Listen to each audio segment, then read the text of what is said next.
अस्सलाम वालेकुम friends, welcome आपका हमारे यूट्यूब चैनल एडवांस टीचिंग में। तो दोस्तों, आज की इस वीडियो से मैं जावास्क्रिप्ट पर जो है एक कंप्लीट सीरीज डिज़ाइन करने जा रहा हूं, जिसमें इंशाल्लाह हम जावास्क्रिप्ट को बिल्कुल बेसिक से एडवांस तक जो है वो कवर करेंगे।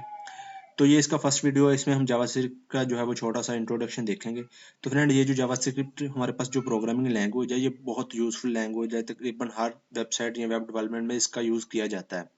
आप कह सकते हैं कोई ऐसी वेबसाइट ही नहीं है जिसमें जावास्क्रिप्ट का जो है वो यूज़ ना हो। तो चलिए देख लेते हैं कि इसका यूज़ कैसे है। तो यहाँ पे फ्रेंड, हमारे पास जावास्क्रिप्ट को समझने से पहले हमें समझना चाहिए कि हमारे पास वेब बेस्ड जो स्क्रिप्टिंग लैंग्वेज है वो किस तरह की होती है और ये कैसे काम करती हैं। तो यहाँ पर फ्रेंड, हमारे पास जो वेब बेस्ड स्क्रिप्टिंग लैंग्वेज होती है ना, वो दो तरह की होती है। पहली होती है हमारे पास क्लाइंट साइड स्क्रिप्टिंग लैंग्वेज, और दूसरी होती है हमारे पास सर्वर साइड स्क्रिप्टिंग लैंग्वेज।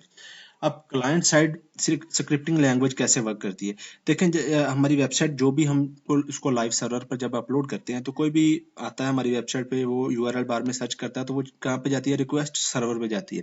तो सर्वर बेसिकली चेक करता है कि अगर इसमें कोई क्लाइंट साइड स्क्रिप्टिंग लैंग्वेज लगी हुई है, तो वो क्या करता है, वो पूरी की पूरी फाइल को जो है वो ब्राउजर में रिटर्न कर देता है, और फिर ब्राउजर को उधर वहां पे हमारी ये जो फाइल है वो रन होती है। जबकि सर्वर साइड स्क्रिप्टिंग लैंग्वेज में क्या होता है, यहाँ पे वो हमें कोई फाइल नहीं रिटर्न करता। यहाँ पे हमें सिंपल वो कह लें कि HTML जो है वो रिटर्न करता है, या कोई हमने जो डाटा, जैसे कि हम डाटाबेस के साथ जो वर्क करते हैं, डायनामिक पेज बनाने के लिए जो है वो इस लैंग्वेज को, सर्वर साइड स्क्रिप्टिंग लैंग्वेज को यूज किया जाता है। तो यहाँ पे फ्रेंड देख लेते हैं हमारे पास क्लाइंट साइड स्क्रिप्टिंग लैंग्वेज कौन सी होती है। जैसे कि जावा स्क्रिप्ट है, हमारे पास VB स्क्रिप्ट है। ये जावा स्क्रिप्ट जो है वो यही बेसिकली बहुत जो कह लें कि इसका ज़्यादा यूज़ है VB स्क्रिप्ट से। तो सर्वर साइड स्क्रिप्टिंग लैंग्वेज में हमारे पास PHP और .NET है, पाइथन है, ये हमारे पास क्या है, ये सर्वर साइड स्क्रिप्टिंग लैंग्वेज है। तो चलिए फ्रेंड देख लेते हैं हमारे पास बेसिकली जावास्क्रिप्ट का यूज़ क्या होता है हमारी वेबसाइट में, हमें इसे क्यों सीखना चाहिए।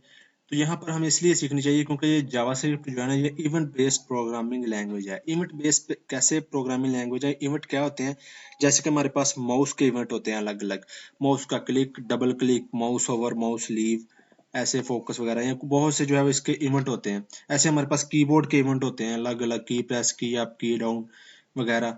ऐसे हमारे पास विंडो के भी जो है इवेंट होते हैं, लोड इवेंट, अनलोड इवेंट वगैरह। इस तरह के बहुत से इवेंट्स होते हैं जो हम आने वाली वीडियो में कवर करेंगे। तो ये उन इवेंट पे भी जो है वो कोडिंग कर सकते हैं जावास्क्रिप्ट को यूज करके। तो ये हमारे पास कुछ मैंने इवेंट के जो है वो लिखे, जैसे कि क्लिक है, डबल क्लिक है, लोड है, अनलोड है, माउस ओवर, ड्रैग ड्रॉप वगैरह।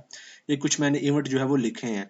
तो बेसिकली इनको हम जो है वो जावास्क्रिप्ट में यूज कर सकते हैं कि जैसे ही हमारी वेबसाइट पे कोई भी यूजर जो है वो किसी पर्टिकुलर पोर्शन पे क्लिक करे, तब हम कोई कोड एग्जीक्यूट करना चाहते हैं या कोई फंक्शनैलिटी हम ऐड करना चाहते हैं, क्लिक पे, डबल क्लिक पे, अनलोड पे या लोड पे वगैरह, तो इनको हम जो है वो यूज कर सकते हैं ऐसे।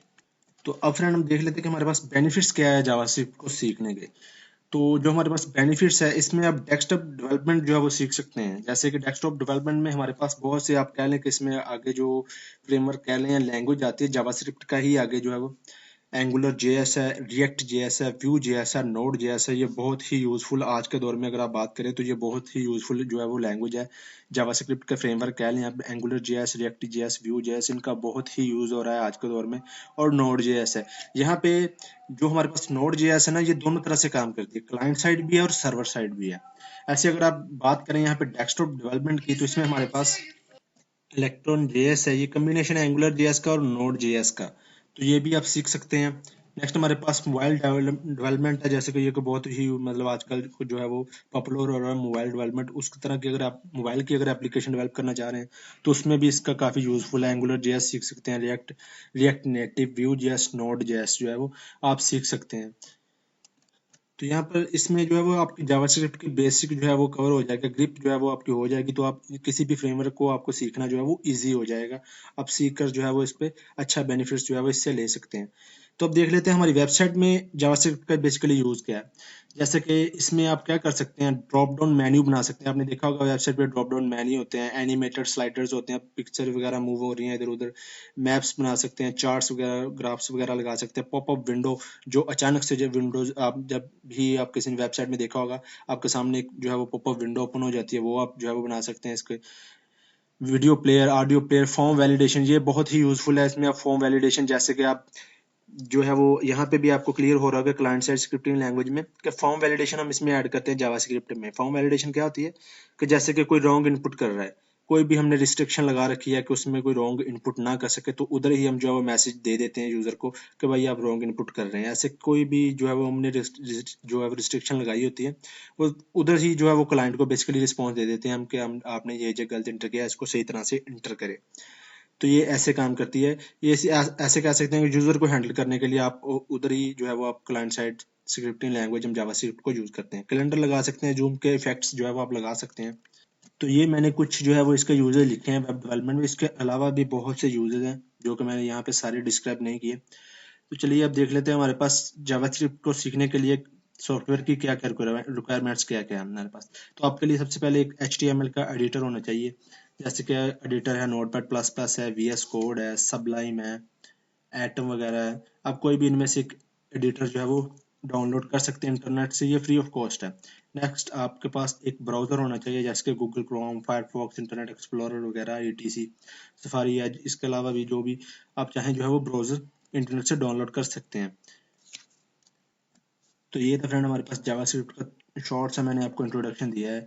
इसको इंशाल्लाह हम आने वाली वीडियो में 1 बाय 1 और बिल्कुल बेसिक से लेकर जो है वो एडवांस की तरफ जो है वो हम मूव करेंगे। बिल्कुल बेसिक से जो है वो इस जावास्क्रिप्ट को जो है वो हम यूज़ करेंगे।